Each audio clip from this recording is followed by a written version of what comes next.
Hello Dabblers, JP here with another Kings of War battle report. The third round from the small tournament that we had here in Victoria way back in March, where I was using my forces of the Abyss, and now I'm up to Undead. Yes, I've gone through Ogres and then Empire of Dest, finally to the chief of all the hard armies that are out there, the Undead. So let's see how it goes against this real tough army.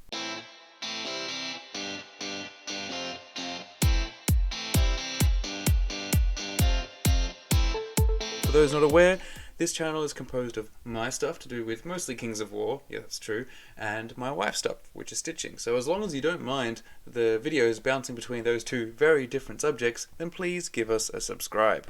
So let's get into some of the armies. We know my army, my Force of the Abyss of course, for 2300 points for this whole tournament, and what we have in quick, because I've already gone through it in detail in that first video, which will be linked. So go see that if you want a detailed explanation of why I took what I took. But here is a quick version. So I've got my two anvils, these bricks of nerve, the lower Abyssal Horde and the Abyssal Ghouls Horde. You know, not much said about them, they just take the hits. Speaking of taking hits, we've got Chaff, and that's two troops of gargoyles, which I'm steadily getting better at using. Then I have two regiments of flame bearers, so these put on the pressure in terms of the ranged damage. Perfect little shooters. Just I wish they could shoot a little bit further, but then that would be overpowered. Then we have a horde of Molochs with the Despoiler Champion upgrade, which just makes them that much better. So Molochs are my first hammer. The second hammer is the Tortured Souls Horde. Not quite as powerful as Molochs, that's for sure, but they have fly, so you know, you win some, you lose some. But to make sure that they hit properly, I give them Suggesties Boots of Striding. Then I have the true hammer, my favourite one of them at least, and that's the Abyssal Horseman Regiment with the Blessing of the Gods, which gives them elite. So these guys are just great. The only thing they're lacking is just like maybe a little bit more nerve. Imagine them at 15-17, if you will. A 15-17 unit of Abyssal Horsemen would just be whoa. But I guess it's just too powerful and it's not something we can have, so I understand. But then, what was improved was the Cronius, Clash of Kings. So he's in here. He's been in every list now, because why wouldn't you have a Cronius? He is very powerful because he's got, you know, crushing 3. He hits on 3s. Like he's going to do some damage, but he also heals your guys. So he's fantastic. He's just slots into every Abyssal list. Why wouldn't you? What else slots? Well, Abyssal Warlocks for sure. And in my case, I'm doing something I didn't usually do, which is put Drain Life rather than say Bane Chant. Normally I put on Bane Chant, but with all these hammers, I don't think I need to turn them up much more. So I put in Drain Life, and I'm starting to get quite good at using it. And that Conjurer stuff just, you know, helps it get all the dice that I need to do. Then I have another new thing, and that's the Well of Souls. The Well of Souls is a fantastic unit, and it's not really that I didn't want one, I just didn't have mine painted, and I used Lady Olinda from the Nighthaunt range of Age of Sigmar, and I finally got her all painted up for this particular tournament, and so this was the first time she was out. And the Will of Souls is just really good at just helping the whole army keep going by sucking up those wounds and then trying to get rid of them herself with her life leech. And then finally, this guy's been a feature in many of my army lists, and that's Uzu the Betrayer, who's the unique Abyssal Warlock hero, and is like an Abyssal Warlock, but instead of his normal little firebolts, he's got a cool lightning bolt. He has Bane Chant as well, and he can also do damage to nearby units and bump up those spells up to Lightning Bolt 8, which is the most exciting part. You can get up to Lightning Bolt 8, and what's not to like there? Lightning Bolt 8 is huge, and he's really only slightly more expensive than an Abyssal Warlock with the spell, so why wouldn't you? So that's my army, and I've been doing, yeah, like I said, it's 50-50, so it's going alright. It's hit some pretty hard armies, so don't be surprised that it bounced off some more than others, but I'm also still getting used to it, because this is some of this stuff is quite new, well, particularly the Well of Souls, figuring that out still. So let's take a look at Dave's Undead. What did he bring? And he's been doing, obviously, just as well as I have to get to this final round against me. Well, he has 2 regiments of Revenants, so, you know, they're very good at sitting on objectives. Obviously, the best one would be zombies, but I can see that this is a more elite army of Undead. Because then there's a horde of Revenants, but they're not just left alone, they've been given the Brew of Strength to really, they're crushing too. So they are a real threat, with a lot of attacks, and they're quite durable as well. Then, for some chaff, we have 2 Revenant Cavalry troops, which I think most people are familiar with as being very good chaff. The best chaff is the chaff that you can't waver, and these guys cannot be wavered, so they will never really get stuck anywhere you don't want them to be. And yeah, you got to really put the damage on them to get rid of them. Now we're starting to get to the painful stuff, and this is the werewolves, a horde of them. And they've just been given the potion of the caterpillar just to make sure that their charges are actually going to be effective, because they do rely on some of that thunderous charge. What don't rely really on anything to be good are the zombie trolls. Zombie trolls are just trolls that figured out how to get much better because they're fearless. They also have life leech. They don't get regeneration, because I always know that undead players are pretty annoyed about that, but they don't need it. They're dead. So what's regenerating? Regenerating is part of life, or demon life. So yes, the zombie trolls horde, they're pretty good. Crushing 2, I think they're dash 17, so they're very good unit to include. And then the final hammer by itself as a unit is the horde of wights.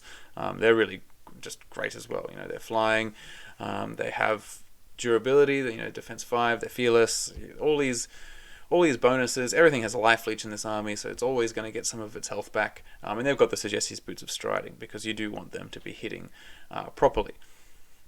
And then, so what's interesting is that only one Balefire catapult, because usually when I see catapults, it's either 2 or nothing. That's it. So we got 1. It's just to put a little pressure on, so it's just a little bit of damage. I mean, and I'm happy about that, because yeah, if you've seen some of my previous battle reports, my Abyssal Horsemen have suffered at the hands of Balefire catapults, or at the hands at the stones. Whatever they're shooting, they've suffered because of it. And I just glad to see there's only one. One I can handle. One I can avoid, get out of line of sight, or even if I have to take a single round of hits from it, like 4 damage is probably I can deal with. But when you get hit with 2, not fun. But then we've got a lot of characters to get through. So we've got first the Lycanus. So that is a werewolf hero, being given the Blade of Slashing, so just because it doesn't have that many attacks, you want to get the most you can out of it. But the cool thing is the Howl of the Wolf, which gives Slayer D3 aura to beasts. In this army, the beast being the werewolves. So they've got Slayer D3, pretty cool. And I've got quite a few little monster units, and also the Molochs as well. These are units that would not want to be getting into close contact with werewolves. So we've got to keep that in mind. But overall, the first round should always be going into my anvil. So I'm not too worried, but I've just got to be cognizant of that. I won't be, but I should be. Then we have a Vampire Lord with an Glass Shield and Blood Rage. And this is a perfect combo because, the Blood Rage, this is part of the new updates to Vampire Lord to give them a little bit more flavour, harkening back to the bloodlines of Vampire Lords, which don't even exist anymore. They're not in Age of Sigmar. They were in fantasy, so the idea that you had different kinds of vampires. You had your lordly vampires that were full of self-control, and then you had the savage ones that were going nuts and berserk, but obviously a bit more careless. So hence he's got less defense 4, but crushing, strength 3, and life leech 3. So that's pretty good for a single little dude, crushing 3 and life leech 3. So yeah, the Gnome Glass Shield's a perfect pairing, because then that makes up for the Blood Rage deficit, which is the defense 4. So as long as he doesn't get hit, he's going to be running around defense 6. So that's a very good combo and very nasty. He'll always be adding some damage. Then we have a Revenant on Undead Great Burrowing Worm. So this is just a big monster that just hits also a lot, with a lot of attacks. But it needs Inspiring Talisman, because it turns out for some reason the Revenant's not as inspiring by itself. And the Plague Breath upgrade is just a pretty good shooting attack. So that's the 2 sources of shooting right there. That's the Balefire Catapult and the Plagued Breath from the Revenant on Undead Great Burrowing Worm. What a mouthful.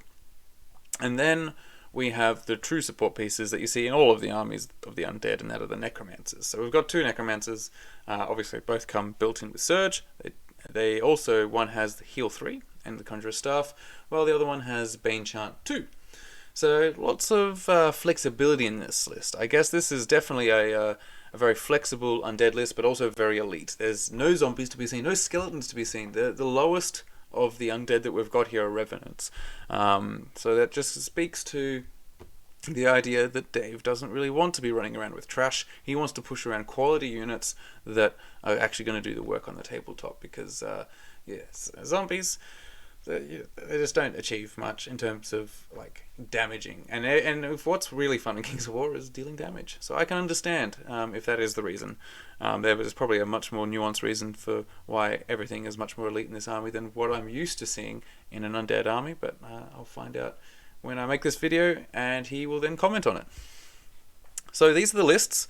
I think it's a pretty even matchup, but none of the lists are particularly skewed in any particular way, and we're both trying to cover all bases. I definitely have more shooting, while he is lighter on the shooting, but has quite a few fast units. You know, they've got the werewolves with the whites, and we have quite a bit more, I guess, solid, powerful units. So he's got these revenant regiments and hordes that I just don't have stuff that I can compete with. My trash anvils are really trashy. You know, they're not going to hold up.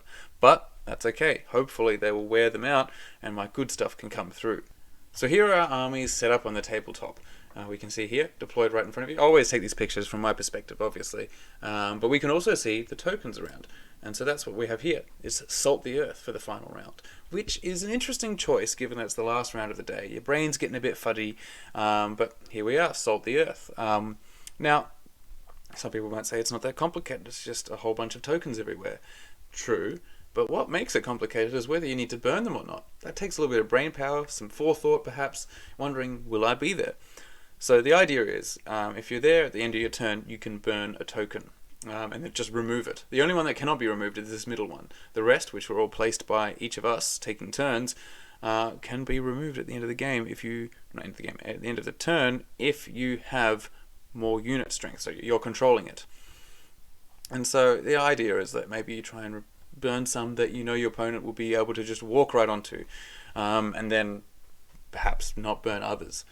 But it's always an interesting choice, and I do actually make use of this mechanic because most commonly people playing Salt the Earth will just treat this as a 7 objective point game. You know, it's just 7 objective points. So what? But you know, it's actually trying to burn them so that you can kind of skew it to where you know you'll be and where they won't be. That's some of skill it takes, and yeah, still figuring that out, but here we are. So let's introduce some of this terrain that we've got here. So guess what? It's the same table. We've seen this table before. It was in my first battle against the ogres. So in case you're not familiar with it, and you can see I've learned some lessons, we've got blocking terrain. We've got this house here. We've got this little mausoleum over here. And we have this, I guess, statue, cenotaph. That's what it is, right here. Now, I bring particular attention to this one because in my first game I didn't even notice this thing existed, and then it was only after I deployed and they were about to actually start the game I was like, oh, is that blocking terrain? And it was like, well, yeah, I get, what else could it be? Alright, it's blocking terrain.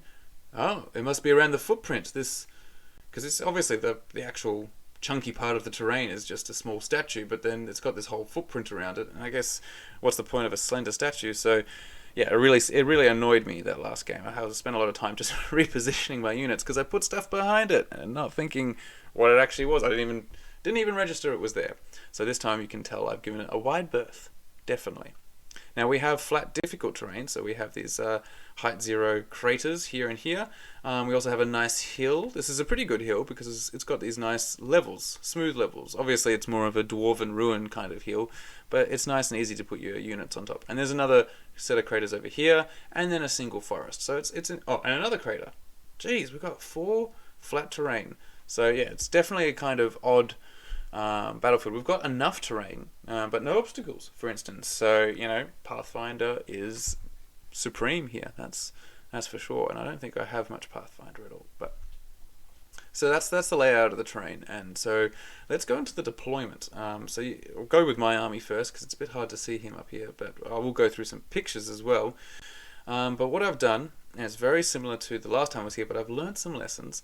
I've put my 2 anvils right here between this blocking terrain and this blocking terrain. So I can move up in this space and I won't have to worry about my flanks for a good little while.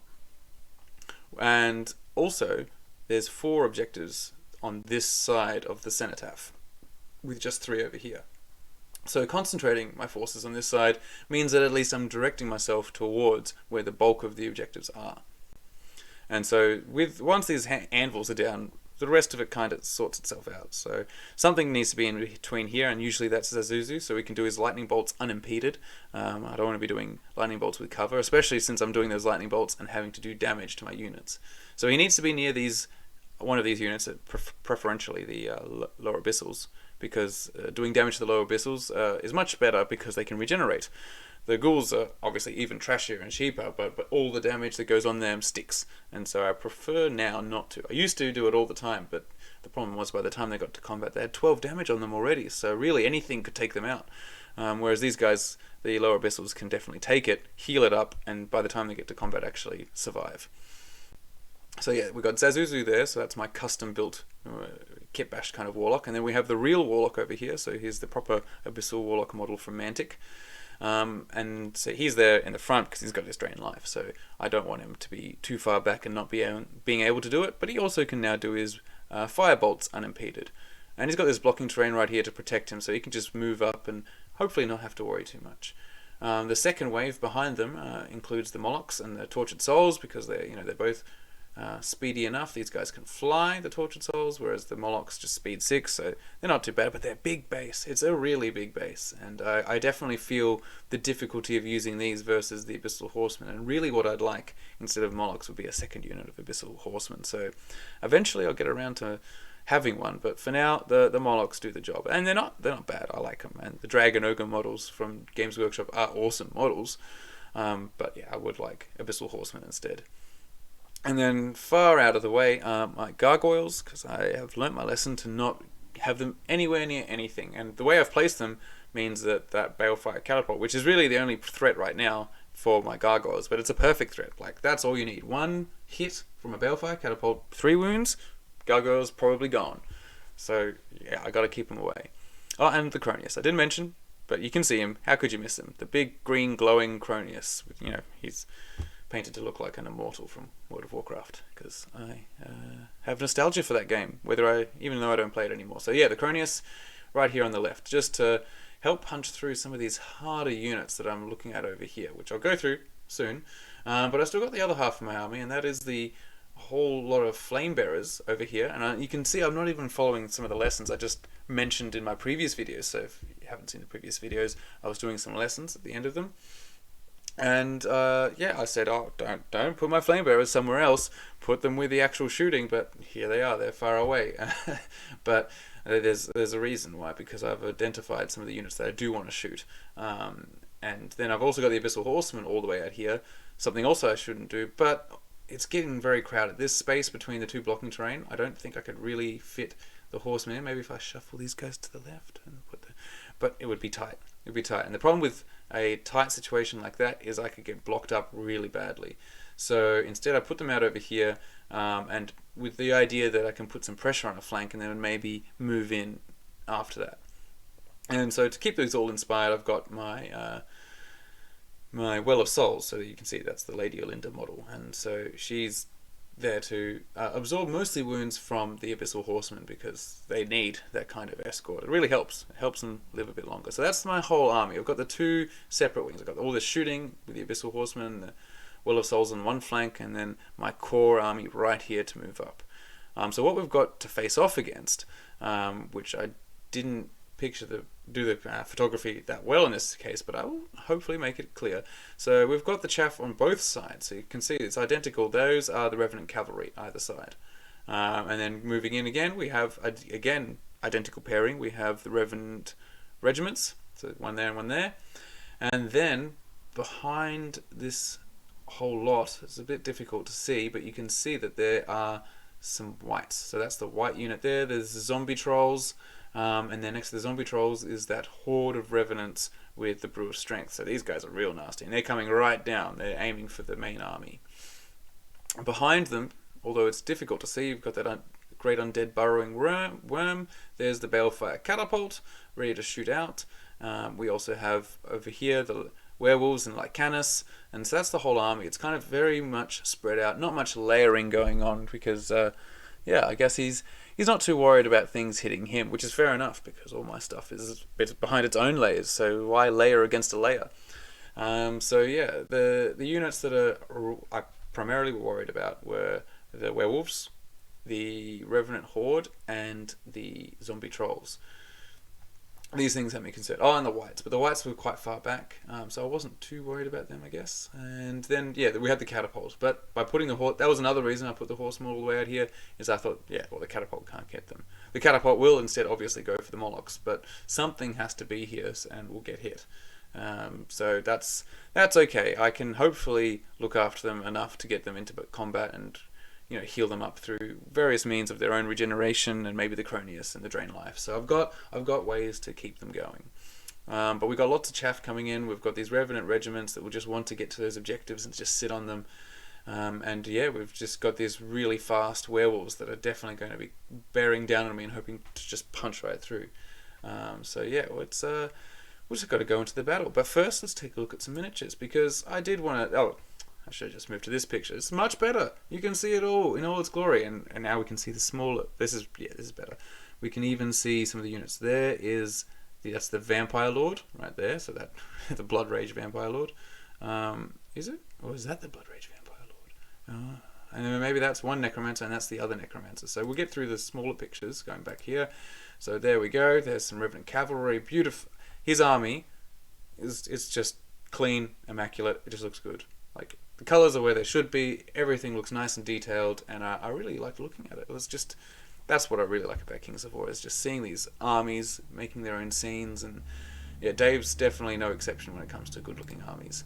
There you go, some more Revenants, all grid up. They're proper regiments. Like, you know, it's not just a shambling mass of them. Like, these are supposed to be some, you know, tough units, so they're not going to be just, you know, walking around without formation. So I like it, you know. And yes, it's just a nice model count of, you know, 12 dudes, but it looks like a proper unit, and so I really like that. Yes, that's definitely the vampire. Look at that sword. So there's the Vampire Lord. And then here, the whites, read again. I think he said they're from Hordes, you know, War Machine Hordes. So hence the giant pauldrons. They like that over there in Hordes. But yeah, cool models, definitely. Down here we got one of the Necromancers. There's the Zombie Trolls from Mantic. They're great models, really cool. Yeah, it's just they look like zombie trolls. I appreciate it because I am painting some trolls right now, the actual Mantic ones. So these just look like the zombie versions of those. Looking at this from the front, we can see now we've got just this giant block. It's a terrifying horde of Revenants. Oh my gosh! And with the crushing too, it's just not going to be a fun time experiencing them. And there's the Balefire Catapult and the Great Undead Burrowing Worm from Mantic. It's a beautiful model as well. I've never actually seen it in the flesh because decaying flesh, because you don't see it very often. But it's a really impressive model. So it's a great army to look at. What can I say? And then here we have the werewolves and the Lycanus. So small werewolves and then big buff swole werewolf. They just look exactly like the werewolves, and I think I really was enjoying the actual painting of, is it skin? I mean, it looks like skin, but it's supposed to be fur of the werewolves. You know, you can see the striations of the muscles. Everything just really pops. Like, you know, I'm looking at it here close, but far away, you can still, that detail pops out at you, and I think that's what makes a really good paint job, is that if you're at 3 feet away, you can still make out that detail because it's just highlighted perfectly. So yeah, really good units to look at. And then over here, well, we've seen already, but there's some Revenant regiments and some Revenant cavalry. Why not? So definitely a good army that I'm facing off against here. And it's just time to try and destroy them. And it's turn 1. And I didn't delete that dice photo. So I do take dice photos, just like other people. But I usually delete them, but I didn't delete that first one. Oh well, see, this is OBS. If it was on this, if this was on PowerPoint, I'd just get rid of it. Anyway, turn 1 went to Dave. He took turn 1, or I gave it to him. I think I gave it to him. I like giving people the turn, because I got flame bearers, and flame bearers, if I get turn 1, they just end up walking, and not doing any particular shooting. So I prefer that I get to start shooting with my flame bearers straight away. So that's what I do. I let them move up if I can get the chance. Usually people are keen to take the first turn, so that usually works for me. As far as my little plan, it doesn't work for me in the long term because I can't say it always leads to a victory, but it works. So everything is moving up. The werewolves need to get up on top of that hill to get those charges off, and everything is just moving up tentatively because he knows I have shooting and he's just not sure about the capabilities of it, which is fair enough. He doesn't play that much Abyssals apparently, so he was looking at the army going, that's pretty shooty, that's pretty nasty, and so yeah, best to be cautious in these particular instances. Whereas the regiments are really moving up. You can see they've gone up as far as they can, and they're moving over here. We've just the whole army is just moving up. We're into forests. We're getting line of sight on things, but nothing too strenuous. What I do think is that he opted to burn one of these tokens over here. The shooting, well, that bloody, jeez, so I'm pretty scared of those catapults, but the Balefire catapults got 6 damage onto my Abyssal Ghouls, so already they're taking a lot of damage, so I definitely won't be using them for Zazuzu. But it just goes to show that like that is just one Balefire catapult and does 6 damage. So gosh, imagine if it was 2 of them. Yeah, this is just my angled shot to show, hey, he did it. It was him. So it's now my turn. Forces of the Abyss, it's time to engage the plan. And the plan is, I don't really have a plan. My plan is to move up very slowly. So that's what I do. I move everything up. Nothing fancy. Nothing's moved anywhere apart from the gargoyles that have just gone behind this blocking terrain. Really what I'm trying to do is I need the gargoyles to get over to where the Abyssal Horsemen are, just to help them do what they need to do. So I'm just moving them that way. Whereas everything else just moved up. We haven't even gotten past the cenotaph, so I think we just moved our 5 and kept a nice solid line. Over here, though, I was moving up a bit further because what I had ideas of is, well, I've just moved these guys in terrain, which is unfortunate, but I wanted them, if they were going to take a charge, they were going to do it while in terrain, with the Well of Souls ready to pounce if need be. But what else is moving up are the Flame Bearers, because they have a target, and that is the Revenant Horsemen, so Revenant Cavalry. And that was successful, so I lit up one of those chaff units, the troop, and just got rid of it. Just shot it to pieces. I mean, 20 shots, with the right kind of odds, it should be done. But he did have Inspiring, he had the Vampire Lord there, so it wasn't all guaranteed, but I did get lucky and I shot it off. So that's one piece of chaff gone, which is good. It means that I get to decide some of the charges here, because these Abyssal Horsemen are faster than these guys here, the Revenants, so that's a good start. Over here denotes some more shooting going on, and this was at the Lycanus, because he poked his head out. He's a monster, so he doesn't have any kind of bonus to not being shot at. So that was just Zazuzu alone doing his lightning bolt, and yeah, it did 3 damage on him. Unfortunately, this little warlock here was not in range, so he had to instead shoot at the Revenants over here, trying to recapitulate what 20 bolts from the Flamebearers could do, but unfortunately he fell a little bit short, 5 versus 20, but he still did 2 damage, so you can see the 2 there. So not bad shooting. You can just see it. I'll take a better picture. But yeah, what I didn't show is that werewolf, the Lycanus, got wavered, which is quite important. We now have his army now all moving up, but with the Lycanus wavered, he's holding back with the werewolves. I'm pretty sure that they had a charge capacity. I think they had the 18 inches because they're speed 9, but he didn't want to send them in by themselves, which is fair enough, because they would just grind into them. Probably not remove the unit, but even if they did, then they're completely alone in taking a charge from my Molochs, or my Molochs and the Cronius, or just the Cronius. There's a few things you don't want to get hit by, so he's holding back. So that makes sense. Whereas over here, the Revenant Cavalry and the Revenants are all just angling into this objective, trying to set up for a flank, so that's starting to give me a bit of consternation.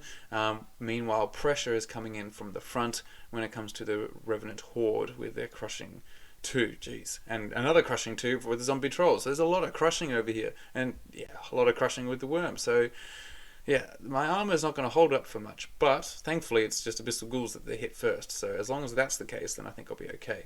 And then over here, these guys, being the Revenant Regiment, have moved up, and again they can't march. So they're just moving up, and I guess they're hoping that they'll take the charge and that the Whites won't, because he doesn't want to get charged by Abyssal Horsemen into Whites. But I don't think I really want to, because unfortunately they are in terrain.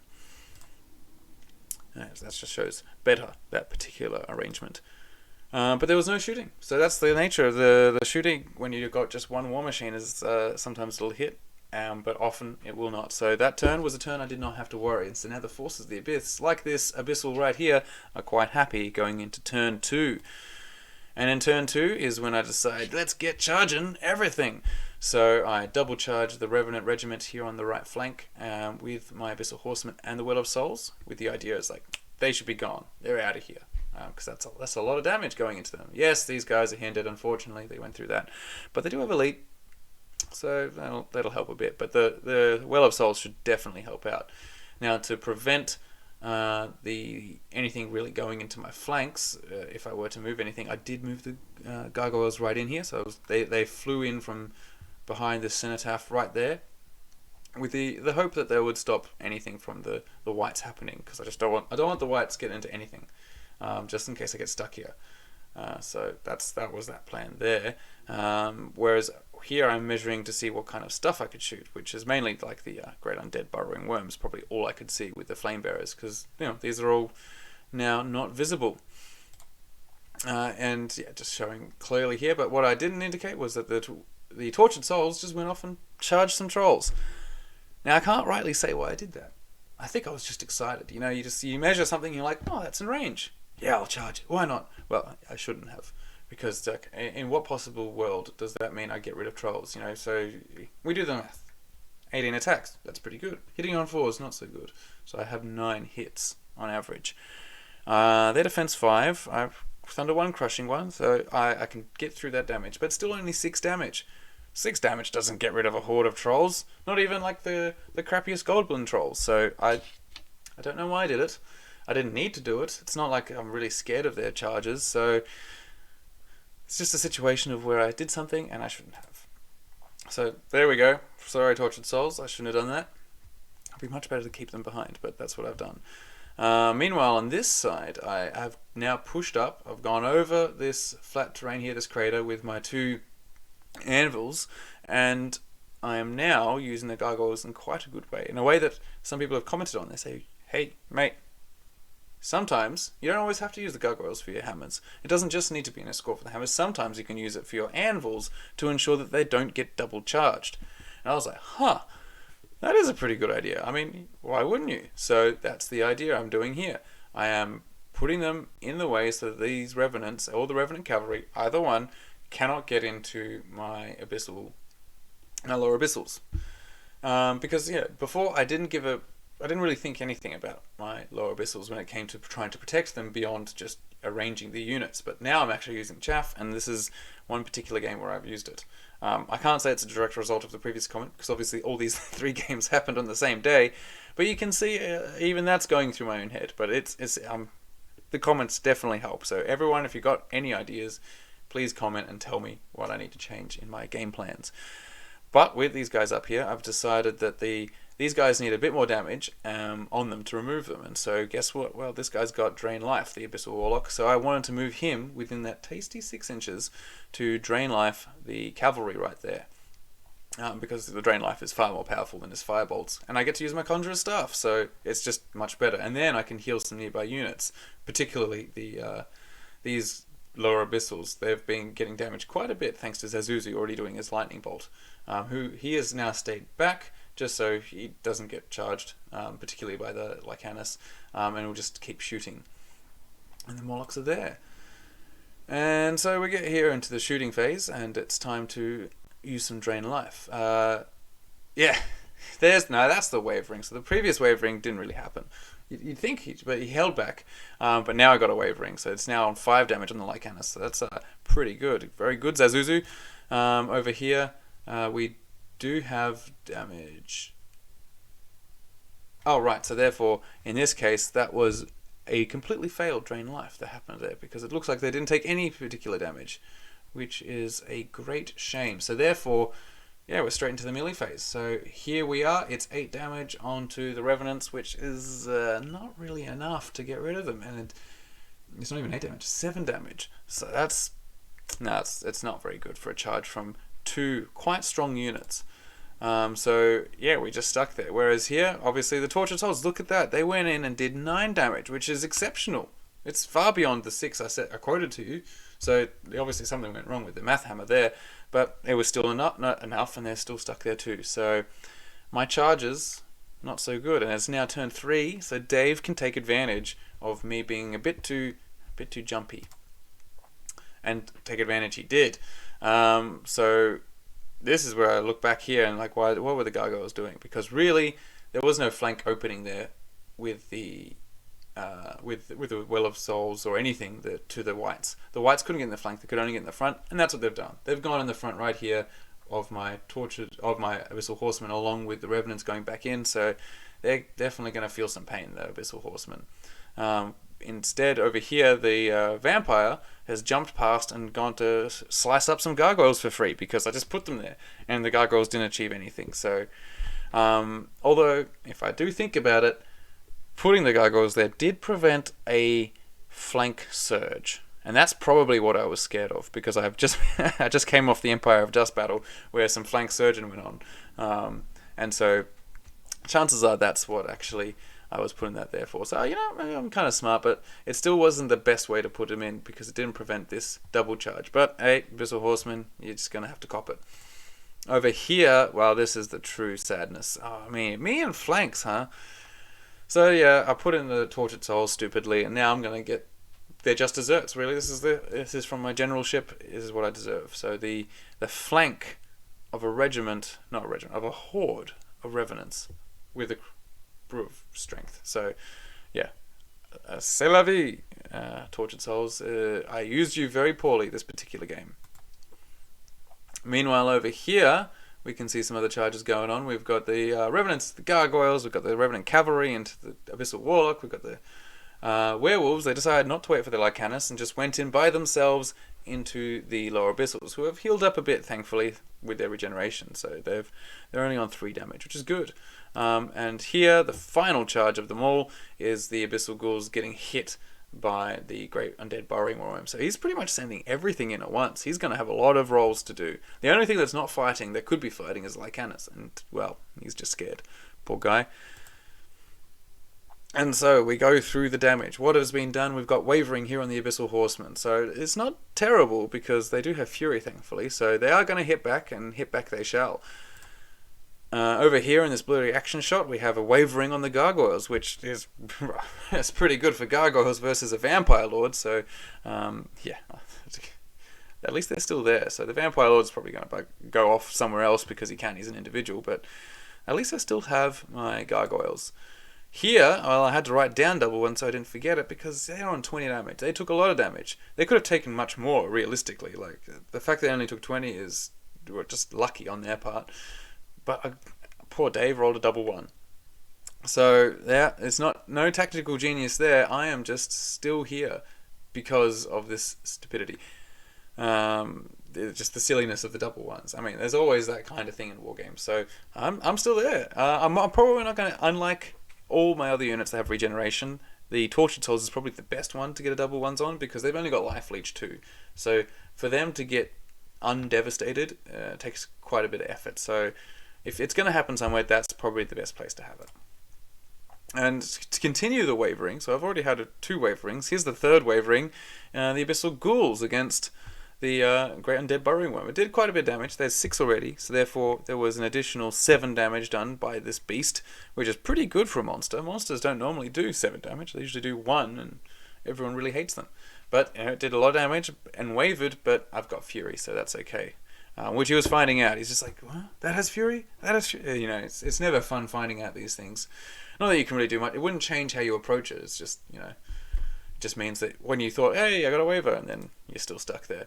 And then over here, well, more damage being done, but things just getting through. So we've got the Abyssal Warlock here. Took some damage from the Revenant Cavalry, but he's fine with it.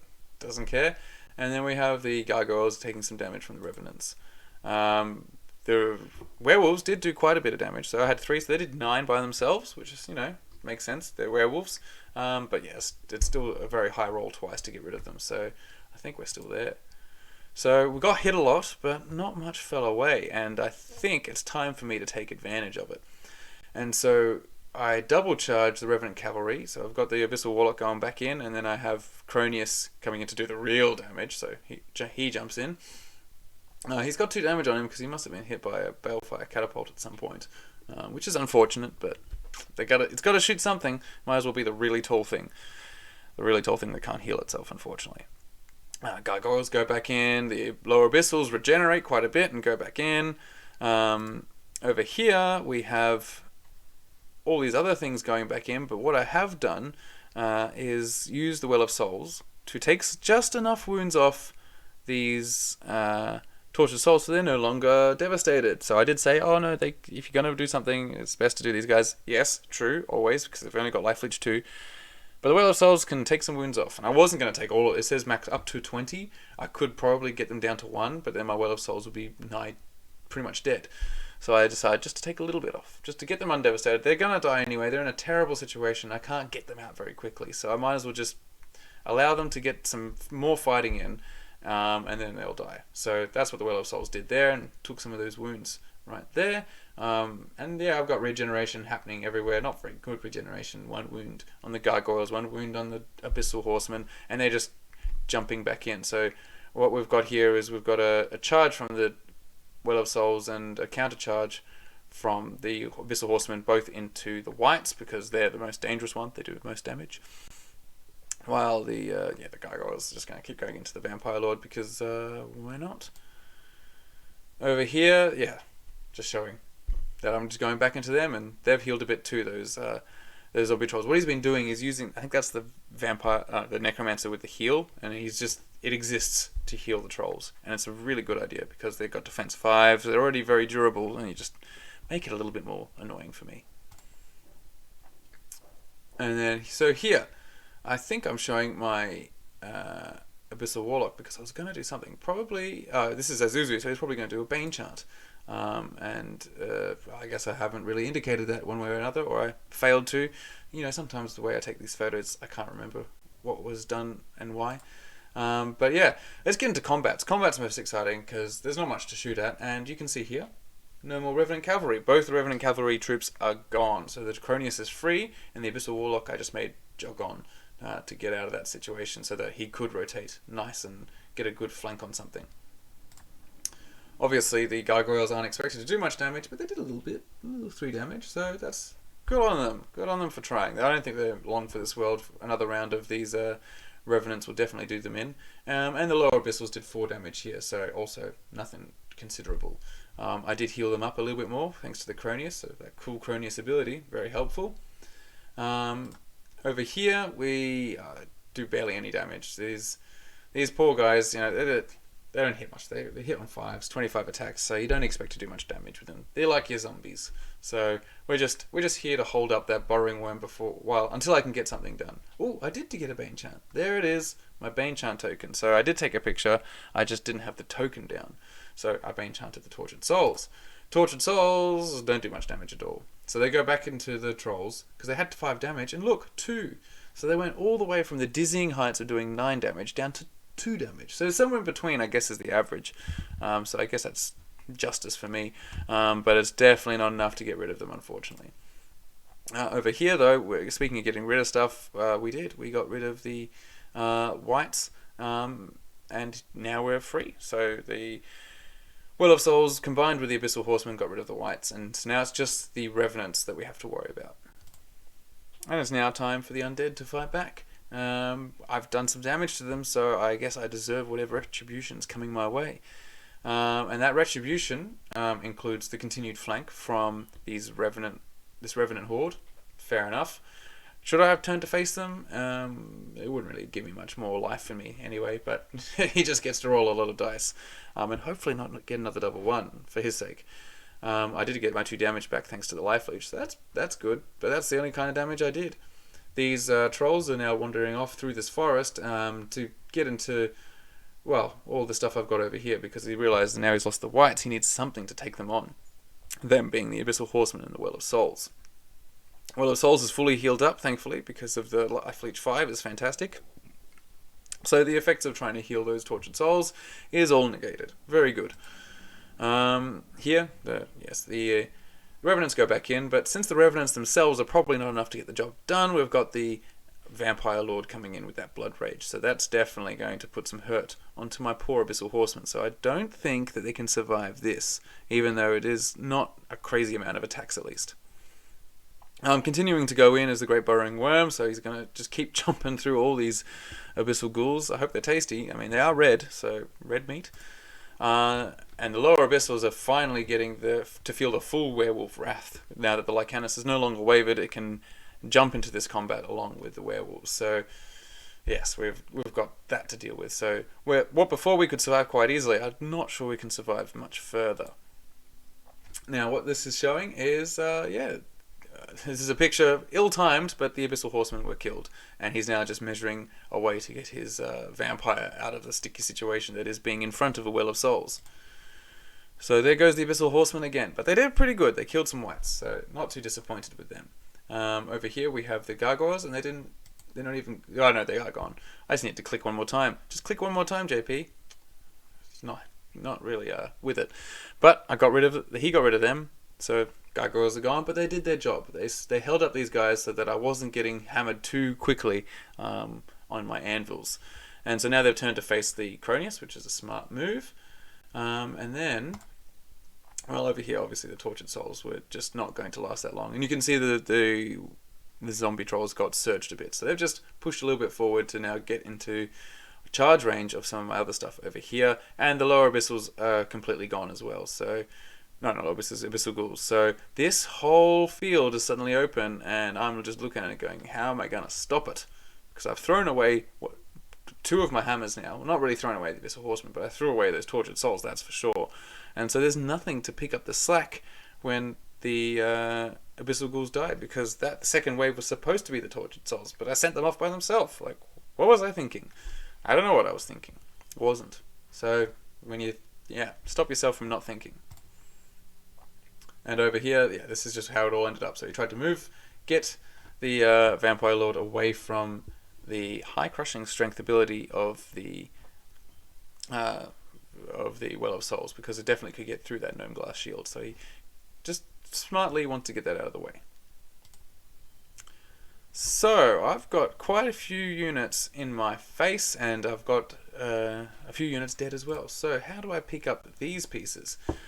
Well, I have to arrange things in a certain way to just maximize all the damage. So I double charge the werewolf unit. So werewolves get the piece of both the lower abyssals and the Morlocks. They both go in. My Abyssal Warlock turns to come in and do his drain life, and I'm either aiming for the Lycanus or the werewolves just to tilt those combats. That's the expression, tilt a combat, by just trying to push it. By adding some more damage and also heal something up. So that's what he's doing there. And then speaking of heals, the Cronius has now started going into the Revenants to just chew through them and just get some nice healing on nearby units as well. And it's crushing strength 3 on the Cronius, so he's definitely going to get through it. Over here, well, I should have shown over here, you can see the Zazuzu, the special Abyssal Warlock, is now facing down this frightening visage of the Great Burrowing Worm. But the point is he's got his super lightning bolt, and so he's going to use it to try and put some damage. And in addition, we've now got this unit of flame bearers ready to do some damage there too. So both units are ready to start shooting it down.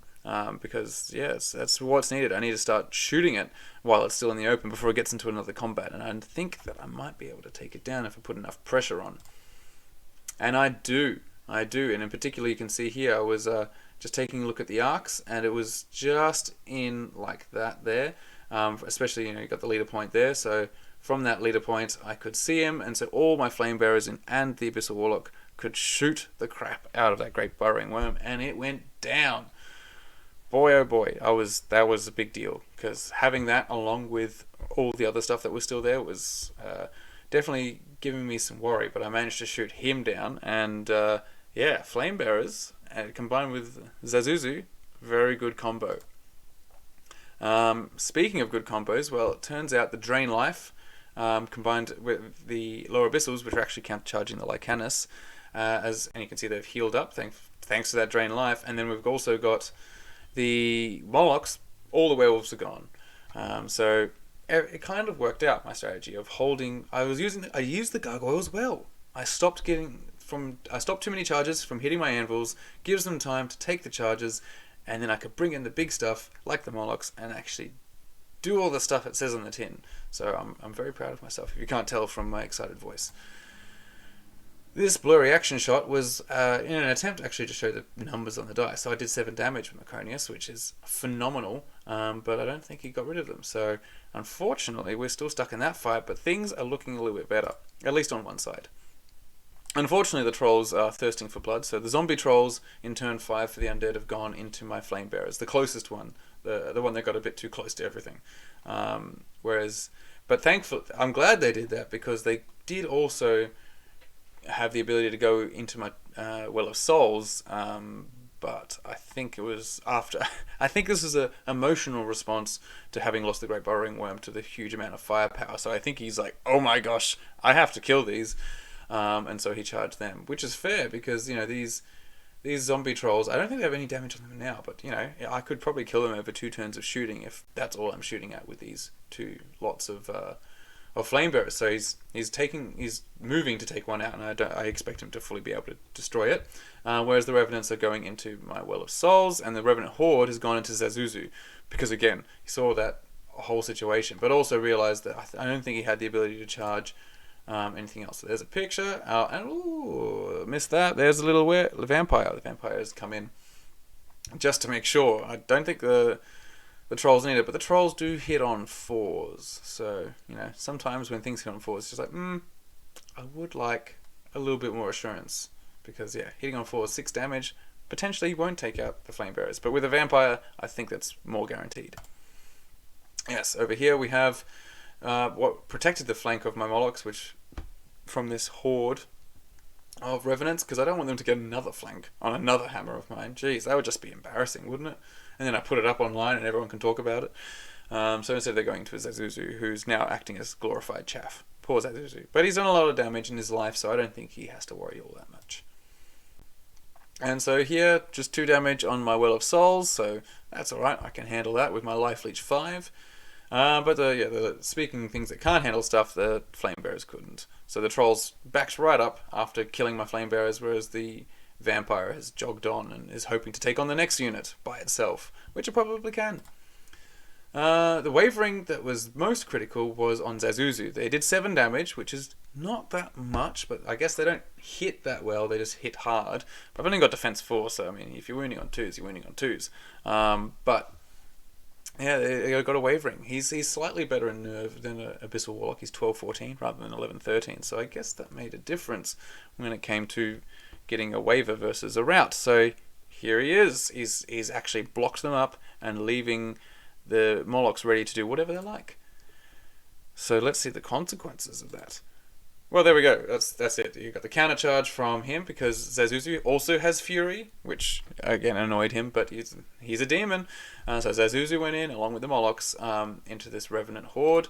I go back in with the Well of Souls, of course, and over here, well, I'm actually just starting to move my lower abyssals backwards because I just need to get them back. So there's one objective here. I didn't burn it, so I might as well move back and go to grab it. Obviously, this is all happening in turn 5. Isn't that how everyone plays their games? It's turn 5, you're just like, ooh, objectives. Better get them. So that's what I'm doing. I'm moving backwards. And yes, the grind continues with my Cronius into the Revenants. But look at that, down to 3 wounds. So these guys have gone all the way up to, I think, to 12 at one point. So they're doing pretty good regenerating themselves.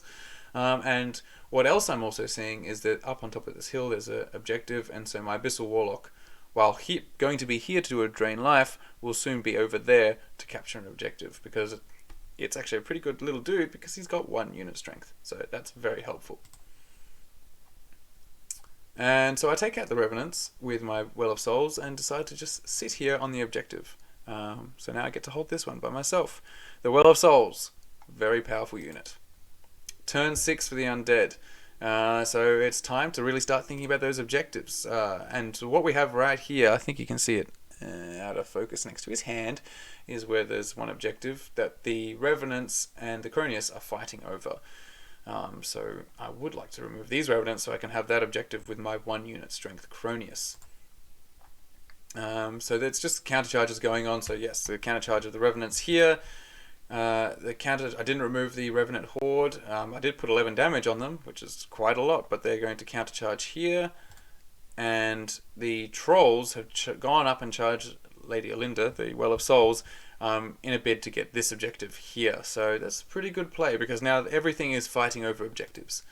And the Vampire just wants to kill some Flame Bearers, because he's very annoyed that the Revenant King got killed by some Flame Bearers, and I understand.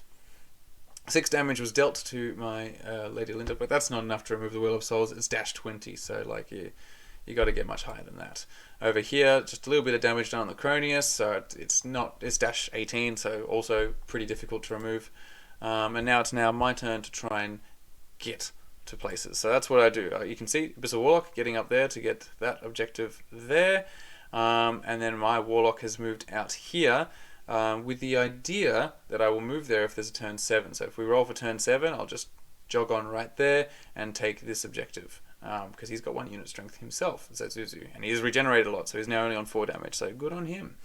And also I'm hoping that the Morlocks, if they are to destroy this unit of Revenants, which did 12 damage to my Morlocks, is incredible, then they could just overrun towards that objective hopefully as well. The Cronius continues to grind on there, and my Lower Abyssals have already moved back. And this is actually the last picture of the game, because I think we then did play on 1 more turn, I believe. But in any case, I did win, because I had this objective here. I end up having this objective once I ground down the Revenants, and all he had was, and I have this one down here. So I had 3 when he had the one with the zombie trolls. So I ended up winning this game. And it really just came down to just this side here. Like I thought, it was this side that I focused on, and it's here that I won. And so I think that's finally some actual thinking, some foresight, and thinking about the game paid off a bit. But also, it was the right kind of thinking. That's more important than just hoping that it'll work. And so in the cases where I did follow my own plan, everything went quite well. I kept the Morlocks back behind my Lower Abyssals. I made sure the Lower Abyssals didn't get taken out too quickly, and that was when it worked. When it didn't work was when I sent out the Tortured Souls to do stupid suicide missions, and so that's when it didn't work. Now, I haven't set up a learning things slide like I did in all the other ones, because why would I keep a pattern? But I can just talk from here, and what I'm saying is that the Tortured Souls should have definitely stayed behind, so when those Abyssal Ghouls were removed from combat, were killed by the Great Burrowing One, I could have charged it, or they could have charged past it to something else because I got the fly. It all would have been a different situation if I hadn't just sent off my Tortured Souls, because then he could just lock it down with that flank charge, and it was only that double ones that really just prevented all these units from then piling into my Abyssal Ghouls, which is what would have happened. The other gargoyles that I sent off to prevent a flanking surge kind of thing, those gargoyles could have instead been protecting my Abyssal Ghouls, and so I can see that now, but at least I was doing that on one side. So that's probably what saved me, is that I was still half competently helming one half of my army, while the other half of the army was just kind of being pushed around by a 10-year-old who just wanted to smash the toys together.